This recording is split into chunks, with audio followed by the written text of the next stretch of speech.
नमस्कार, मैं हूं सुरेश चौहान के और आप देख रहे हैं चलते चलते में हम आपके साथ आज एक ऐसे व्यक्तित्व को लेके आए हैं जो जाना तो जाता है कला क्षेत्र से, लेकिन आजकल राजनीति में भी हाथ आजमा रहे हैं। हमारे साथ है भोजपुरी फिल्म के नायक, बल्कि महानायक जिनको कहना चाहिए। तिवारी जी, आपका स्वागत है। मनोज तिवारी एक ऐसा ब्रांड नेम जो कि मिलियंस में पैसे कमाता था, नाम कमाता था, राजनीति में आके थोड़ा सा स्थिर हो गया है, शांत हो गया, ऐसा लग रहा है। नहीं, ऐसा नहीं है, क्योंकि यहाँ ऐसे ऐसे लोग आते हैं जो खुद भी अशांत रहते हैं और सबको अशांत किए रहते हैं। कभी जातियों में बांट के, कभी धर्मों में बांट के, कभी अपने अपने पूर्वाग्रह से ग्रस्त लोग आते रहे हैं। हाँ। तो ये नरेंद्र मोदी का जमाना है। हाँ। इसमें कर्मों से शांत और दूर तक असर हो, समाज पॉजिटिव ऐसे काम कर रहे हैं। मैं समझता हूँ कि मैं बिल्कुल बहुत ही उद्देश्यपूर्ण जिंदगी जी रहा हूँ इस समय। लगता है कि आप जो उद्देश्य लेके राजनीति में आए थे वो पूरा हो रहा है? हाँ, मुझे लगता है कि हम ठीक दिशा में चल रहे हैं।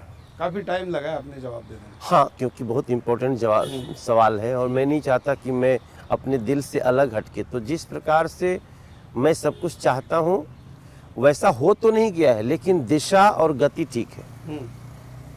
इसके पहले जवाब में आपने कहा था कि कुछ अशांत लोग आए हैं, तो अशांत का हिंदुस्तान में राजनीतिक नाम लेना हो तो केजरीवाल नाम हो सकता है।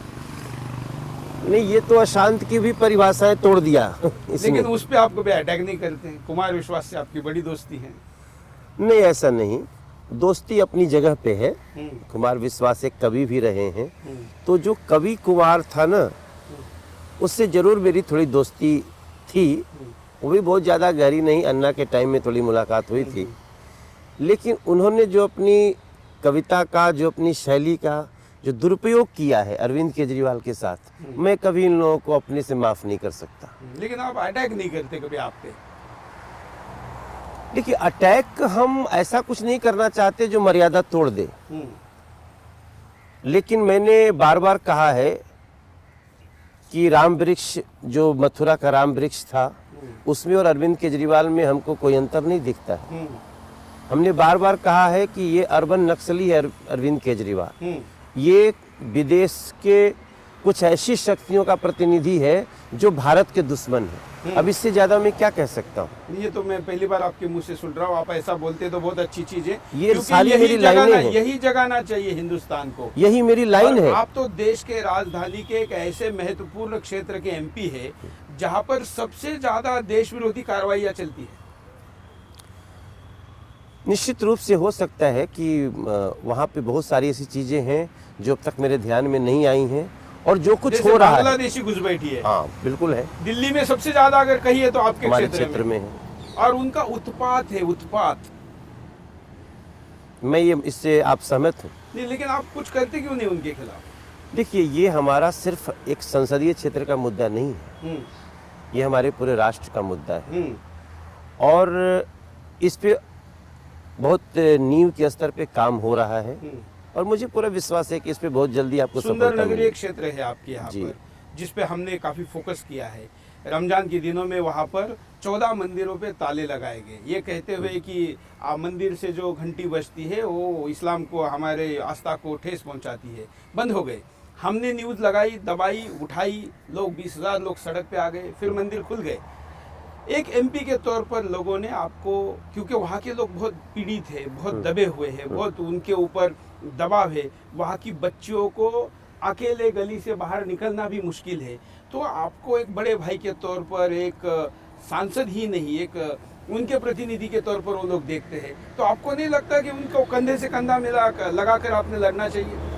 हमसे किसी ने ऐसी कोई बात नहीं बताई अभी तक। सिर्फ एक घटना मेरे पास आई है। सिर्फ एक घटना आई जिसका कुछ दिन पहले जो बता रहे थे कि हमारा झगड़ा हुआ। मैं आपके चैनल को बहुत ध्यान से देख रहा था उस समय। आपने उसको बहुत अच्छे ढंग से प्रस्तुत किया, लोगों से बातें की, तब मेरे ध्यान में आया। लेकिन उसके पहले आप उस जगह के किसी व्यक्ति को मेरे सामने लाइए जिसने एज ए सांसद बोला हो कि सांसद जी, मेरी ये समस्या है, इसको एड्रेस करिए। नहीं, वो आपके पास नहीं आ रहे तो हम आपको आह्वान करते कि आप जाइए ना उनके पास। नहीं, ये बहुत सेंसिटिव मुद्दा है और हम इसलिए राजनीति में नहीं आए हैं कि हम किसी मुद्दे को जो अब हमारे तक शिकायत भी नहीं आ रही है और मैं इसमें कूद जाऊं। मैं थोड़ा अलग तरह का इंसान हूं। आपके कॉन्स्टिट्यूंसी का एक और घटना बता दो। मैं बताऊं आपको, शहीद जवान नहीं इसका जवाब बहुत जरूरी है, भागना नहीं चाहता हूँ मैं। हमारे क्षेत्र में और भी बहुत सारे मंदिर हैं, मात्र सुंदर नगरी नहीं, हमारे यहाँ करीब उसके अलावा भी आप सीलमपुर जाइए और क्षेत्र में जाइए, बहुत सारे ऐसे मंदिर हैं जहाँ पूजा बंद हो गई, जहाँ पे कब्जा करने की कोशिश हो रही है और वहाँ हिंदू मुसलमान सबने मिलकर के उसको बचाया है। तो जो खूबसूरत चीजें हैं जिससे हम अपने इस समस्या को बहुत अच्छे से एड्रेस कर सकते हैं, उस पर भी मैं काम कर रहा हूँ। लेकिन एक समस्या जो मेरे पास आई ना, जिसे आपने बताया, वो जो एक पंडित जी थे आए थे, तो उनको मैंने एड्रेस किया, उनकी समस्या दूर कराई और आगे भी जो समस्याएं हैं वो हैं, लेकिन उस पे क्योंकि वो गंभीर होती जा रही है, गंभीर होती जा रही है। मतलब वहाँ बांग्लादेशियों की संख्या बढ़ रही है, हिंदू पलायन कर रहा है, आपको भी राजनीतिक दृष्टिकोण से नुकसान पहुंचाएगा। आपके इस 5 साल के कार्यकाल में जब आप अगले चुनाव को फेस करने जाएंगे तो वहाँ का हिंदू वोटर भाग चुका होगा और पाकिस्तानी या बांग्लादेशी घुस बैठे वोटर बन चुका होगा जो कि आपको वोट नहीं करेगा। नहीं, वो निश्चित रूप से एक समस्या है जिसपे हमारी सरकार अच्छे से कार्य कर रही है। देखते हैं उसमें कितनी सफलता कैसे मिलेगी। हम चाहते हैं कि आप और गंभीरता से उसको उठाए, आपकी सरकार भी उठाए। देखिए, ये देश का ना एक बहुत ही सेंसिटिव मुद्दा है और इस पे सिर्फ एक संसदीय स्तर पे, सांसद के स्तर पे, आप संसद के अंदर भी तो है, हॉल के अंदर है, आपकी कॉन्स्टिट्यूंसी सबसे ज्यादा पीड़ित है। बंगाल का तो कोई एमपी इसको नहीं उठा पा रहा है जो सबसे ज्यादा पीड़ित है। आसाम ने बहुत अच्छा एड्रेस किया, आसाम में बांग्लादेशी घुसपैठियों के खिलाफ कैंपेन का मुद्दा रहा विधानसभा चुनाव का, तो सरकार बन गई वहाँ।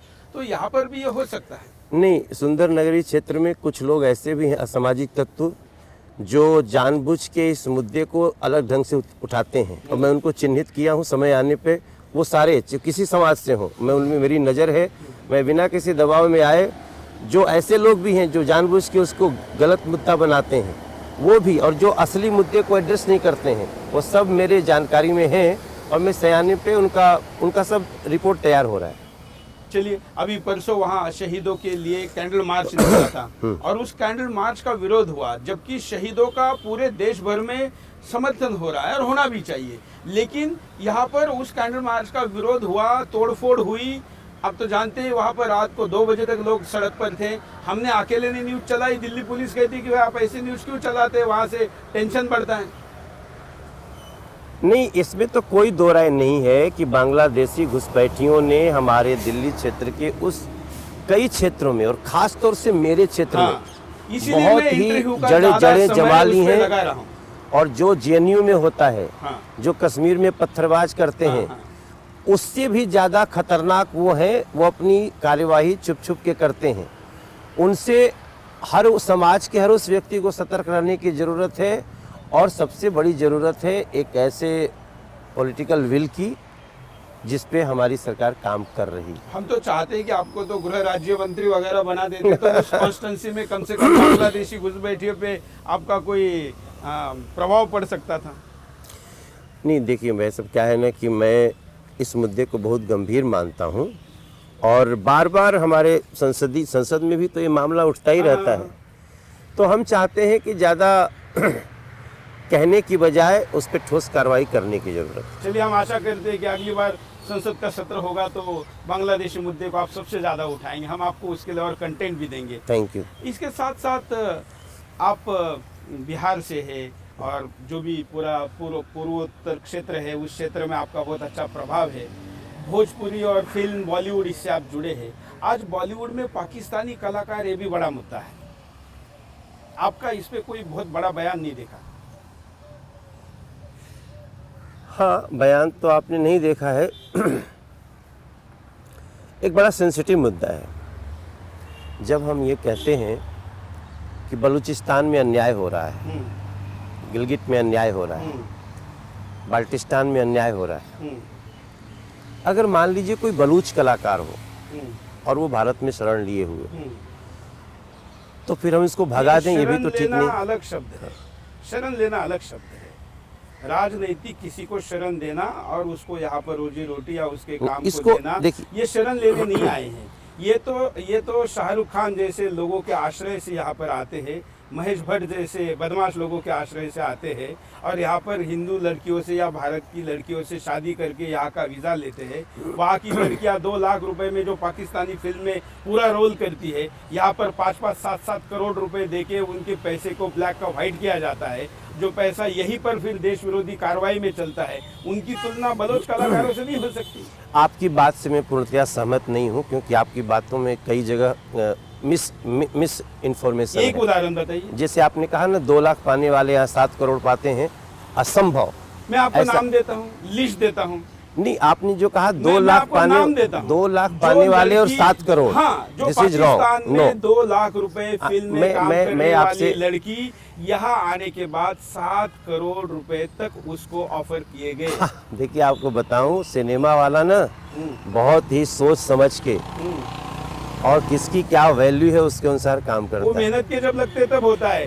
जब दुबई का शेख भेजता है ना कि इसको लीड रोल दे दो, उसके बाद पैसे नहीं काउंट किए जाते। ऐसे मैं समझता हूँ इसको। आप मैं मुंबई का रहने वाला हूँ, मैं प्रोड्यूसर हूँ। नहीं, अब मैं प्रोड्यूसर हूँ। वहाँ पर तो दुबई का शेख भेजता है कि इसको लीड रोल दे दो, इसको हीरोइन बनाओ, तो वहाँ पैसे काउंट क्या हो गए? ये गलत चीज है, ऐसे नहीं इंटरप्रेट करिए। मेरा ये मानना है। आप क्यों बचाव कर रहे हो पाकिस्तानी कलाकारों? नहीं, मैं पाकिस्तानी कलाकारों का बचाव नहीं कर रहा हूँ। मेरा पूरा मत है कि पाकिस्तान के जो कलाकार यहाँ हैं उनको तुरंत वापस भेजा जाना चाहिए, उनका वीजा रद्द करना चाहिए, उनको वापस भेजा जाना चाहिए।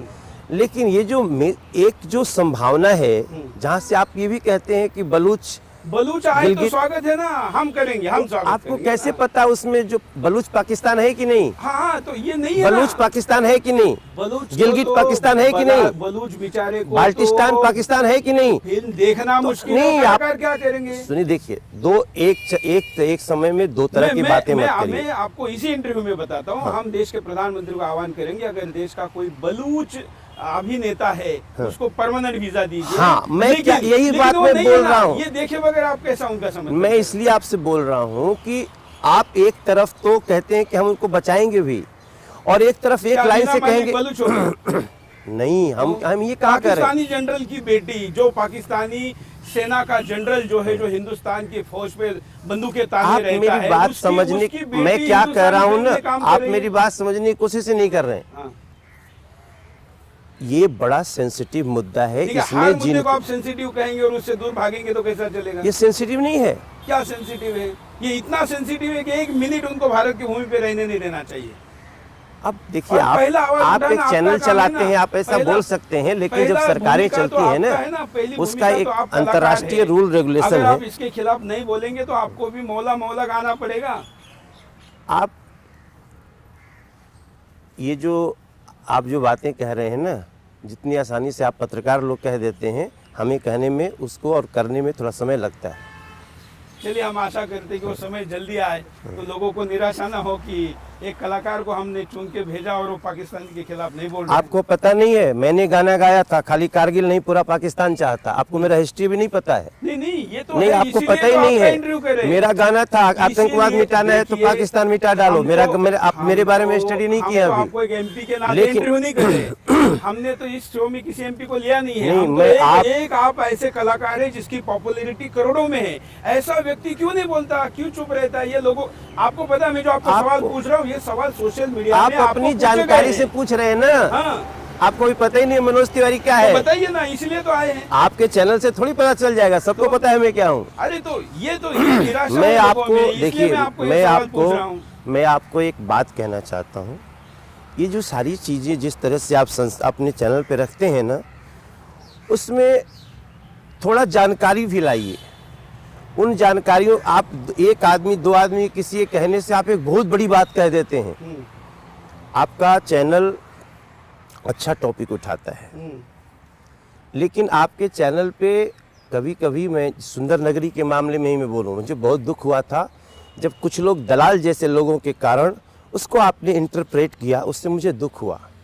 मुझे पता है सुंदर नगरी में, हमारे क्षेत्र में बांग्लादेशियों का घुसपैठ बड़ी खतरनाक स्तर पे हुआ है, लेकिन जो कुछ लोग अपनी रोटी सेक रहे हैं उस पे ना, उनसे भी बचना हमें बिल्कुल हमारा चाहिए, काम है। बिल्कुल चाहिए। लेकिन अभी आपने फिर सुंदरनगर निकाला, इसलिए मैं उसमें स्पष्टीकरण देता हूँ। कम से कम कोई अपने स्वार्थ के लिए भी क्यों ना हो, आवाज तो उठा रहा है ना, तो उस आवाज को बढ़ाना चाहिए, ऐसा मैं मानता हूँ। इसलिए हम उसको दिखाते नहीं। तो वहाँ तो क्या है, हमारे यहाँ विवेकानंद कहते हैं कि मुझे दुर्जनों के दुष्टता का उतना डर नहीं जितना सज्जनों की निष्क्रियता है।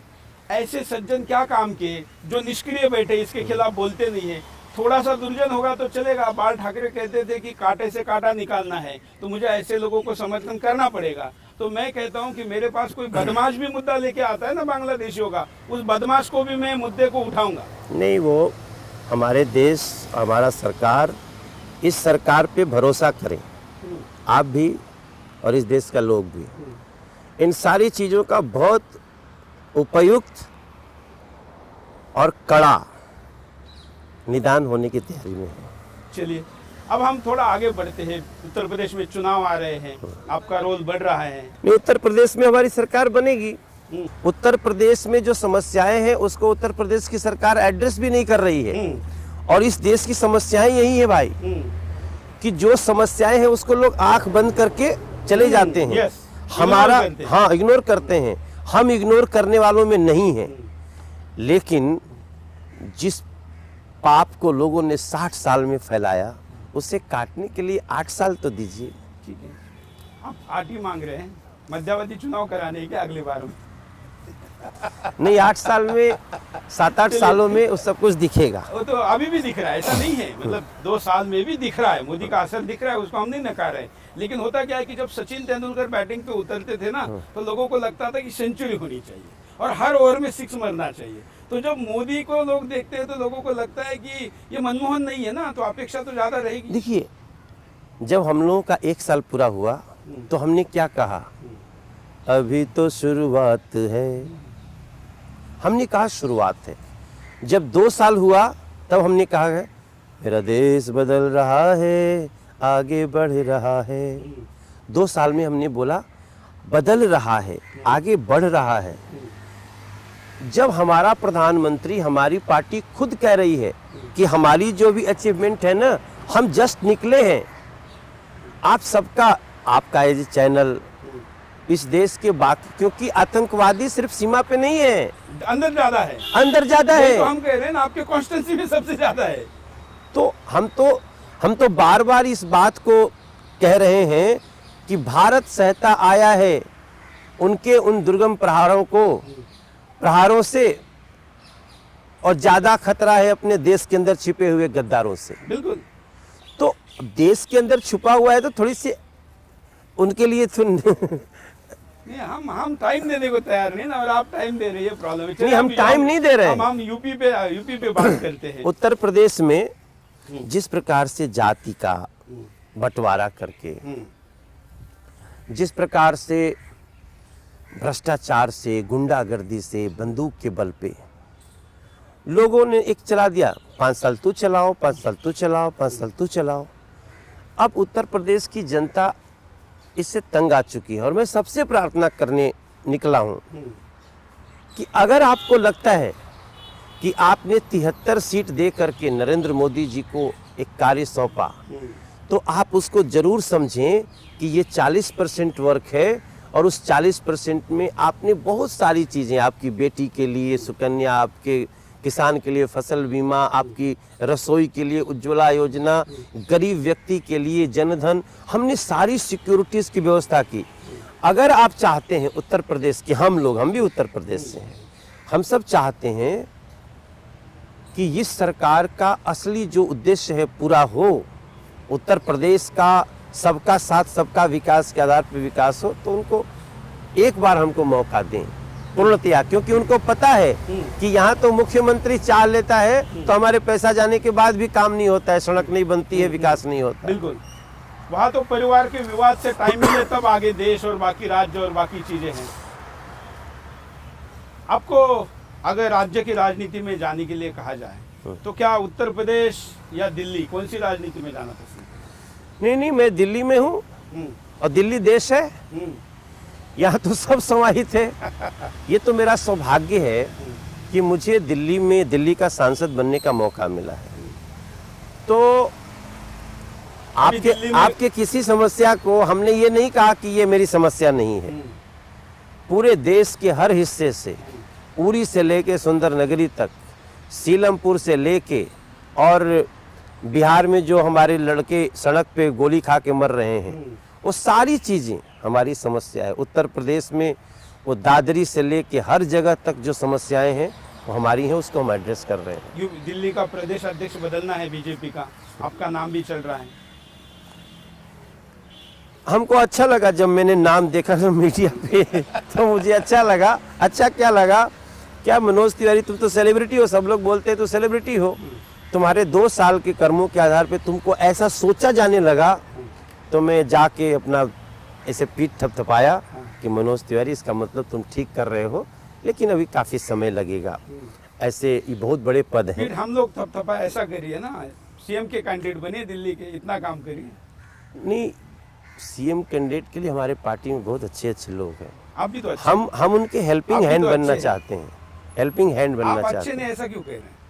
क्योंकि हमारे में बहुत कमियां हैं अभी तो आप अच्छे हैं, बहुत अच्छे हैं। नहीं, मेरा स्टाइल थोड़ा अलग है। सावधान ज्यादा है। सावधान हम नहीं है, सावधान हम चाहते हैं कि हमारा देश रहे, क्योंकि कहते हैं ना कि पाई है आज़ादी, इस देश को रखना मेरे बच्चों संभाल के। हमने बड़े बलिदान दे करके लाए हैं, और बहुत चीज़ों पे सावधान होना तो जरूरी है। अब काहे मुझे इतना देखिए, मैं तो आपको, हम सामने सामने तो पहली बार मिल रहे हैं, आपको लग रहा है कि मैं ज्यादा खींच रहा हूँ, ऐसा नहीं है। जब तक कोई सामने से न खींचे तो अपनी पता ही नहीं चलेगा कि मेरे अंदर किन किन चीज़ों पे मैं, कहीं ऐसा तो नहीं कि मैं इस पे सच में सुसुप्तावस्था में हूँ। तो मैं इसको बहुत पसंद करता हूँ। मैं आपसे संवाद में बहुत लड़ूंगा, झगड़ूंगा, अपनी बात रखूंगा, लेकिन आपकी जो बात अच्छी होगी मैं उसको स्वीकार करूंगा। हम बुरी बात बताएंगे नहीं आपको, क्योंकि हमारा स्लोगन है केवल चैनल नहीं, देश नंबर 1 बनाना है। तो हम तो देश की ही बात करेंगे। हम इसके साथ थोड़ा बिहार की तरफ भी जाते हैं, क्योंकि बिहार में आपकी पॉपुलैरिटी बहुत अच्छी है। क्या इतना अच्छा बिहार, एक ऐसा कहते हैं कि एक बिहारी 100 पर भारी, लेकिन उस बिहार को इस देश का सर्वोच्च न्यायालय का पूर्व न्यायाधीश ऐसे स्थिति से जोड़ता है जिसका क्या मेरे तो दोबारा उल्लेख करना मुझे भी अच्छा नहीं लगता। देखिए, ऐसे लोग ना मानसिक रोगी हैं। वो पता नहीं कैसे माननीय हो गए, मुझे बहुत डाउट होता है कि ऐसे लोग कैसे इतने महत्वपूर्ण पदों पे चले गए। सर्वोच्च न्यायालय के न्यायाधीश बने काटजू। ऐसा गिरा हुआ अपना परिचय देना, इतनी छोटे दिल का परिचय देना, इतनी छोटी सोच का परिचय देना। तो मैंने तो कहा था कि क्या है, इस देश में ना आज़ादी कुछ ज़्यादा मिल गई है, बल्कि उसका स्वैराचार हो गया है। हाँ, अब ऐसे लोगों को, इनको पता नहीं कि जो है बिहार क्या है, इनको पता नहीं कि बिहार ने आर्यभट्ट दिया, बिहार ने जयप्रकाश नारायण दिया। आज वो स्वतंत्रता से बात कर रहे हैं ना, वो भी हमारी बिहार की दी हुई है, बिहार के महापुरुषों की देन है। वरना इनके जैसे लोग जब बोलते तो अभी तक अंदर होते। हाँ। लेकिन उस बिहार को बदलने का क्या कार्यक्रम? एक्चुअली ये लोग ना फ्रस्ट्रेटेड लोग हैं। हाँ। इनको जब कोई कुछ नहीं बोलता ना, कहीं ध्यान में नहीं आता, मीडिया में नहीं आते, तो ये अपना एजेंडा तय कर लेते हैं। कोई स्याही फेंकवा लेता है, कोई थप्पड़ मरवा लेता है, कोई बिहार के लोगों पे ऐसा बात बोल देता है। तो जैसा भारत हमारा बहुत पेशेंस वाला है ना, वैसे ही बिहार भी पेशेंस वाला है। ऐसे ऐसे बेवकूफ़ों की चिंता नहीं करता। अभी जरा हिंदुस्तान को, क्योंकि अब तक तो हम एक राजनीतिक व्यक्ति से बात कर रहे हैं, अब थोड़ा कलाकार से बात करते हुए हिंदुस्तान को गानों में कुछ बताना चाहेंगे? नहीं, हमने तो हमेशा से कहा है कि जागो वीर जवानों, धर लो हाथ कटारा, हिंद के मंदिर मस्जिद जगह गिरजा गुरुद्वारा। जिसको जहां से शक्ति मिले वो उस शक्ति का ध्यान करे। रोज रोज मरने से अच्छा एक रोज प्रस्थान करे। अमेरिका, इंग्लैंड, चीन, लादेन का चक्कर मत पालो, ऐ संसद वालों दुनिया को हिंदी में समझा डालो, आतंकवाद मिटाना है तो अंतिम बिगुल बजा डालो। वाह। और आपने पाकिस्तानी को जो धमकी दी थी, आप कह रहे थे उरी के बाद भी आपने कोई कविता की थी। मैंने कही थी कि बच्चा बच्चा जहां पूरा हिंदुस्तान चाहता, हमरा देश के हर हिंदू मुसलमान चाहता, सिख ईसाई हो के चाहे हो पठान चाहता, अब खाली करगिल नहीं पूरा बल्टिस्तान चाहता, बलूचिस्तान चाहता। मैं सब अब क्या है ना कि हम तो कहते ही रहते हैं, लेकिन अब उसका अभी तक ढोल नहीं पीट पाए। आप नगाड़ा बजा देना। एक केजरीवाल पे कोई गीत आपसे लोग सुनना चाहते हैं, डिमांड में ये भी है कि मेरा मूड खराब कर दिया आपने। एक ऐसे गंदे व्यक्ति का नाम ले लिया जो दुनिया कहती है कि दिल्ली सबसे ज्यादा चतुर होती है, जिसने दिल्ली को टोपी पहना है वो क्या होगा? अरविंद केजरीवाल को मैं सबसे पहले मैंने बोला था ये भारत विरोधियों का साथी है। आपने ऐसे व्यक्ति पे आपके गाने के प्रतिभा से कोई फोकस नहीं डाला है क्या? अरे वो ऐसे गंदे व्यक्ति के लिए माँ सरस्वती का वरदान थोड़ी हम इससे सहमत हूँ मैं, इससे मैं सहमत ऐसे व्यक्ति ऐसे सहमत हूँ। कार्यक्रम के आखिर में क्या कहेंगे देश की जनता को? कि मेरी एक बूढ़ी माँ है, उसका उससे नाता है, मेरी माँ बताती है गंगा यमुना मेरी माता है, मेरी माँ बताती है गंगा यमुना मेरी माता है।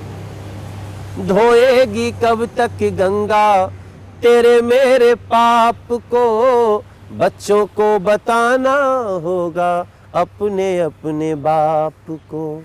ऋषि मुनि योगी जिसकी आरती उतारते, कोटि कोटि लोग माता कह के पुकारते। गंगा और यमुना से माँ बच्चे का नाता है, मेरी माँ बताती है गंगा यमुना मेरी माता है। इस भाव को समझ के चले। बिल्कुल ऐसी निर्मल पवित्र पावन जो गंगा यमुना थी वो दोबारा हो, ऐसा ही निर्मल पावन हिंदुस्तान के हर व्यक्ति का जीवन हो। आप जैसे कलाकार राजनीति में आने के बाद उनका भी उदय हो, हिंदुस्तान के सामने प्रतिभावान लोग जाए और आपकी आगे की राजनीतिक सफ़र और कला का सफ़र भी अच्छा हो, ये कामना हम देते हैं। आपका आभार व्यक्त करते हैं कि आप चलते चलते भी आए। बहुत धन्यवाद।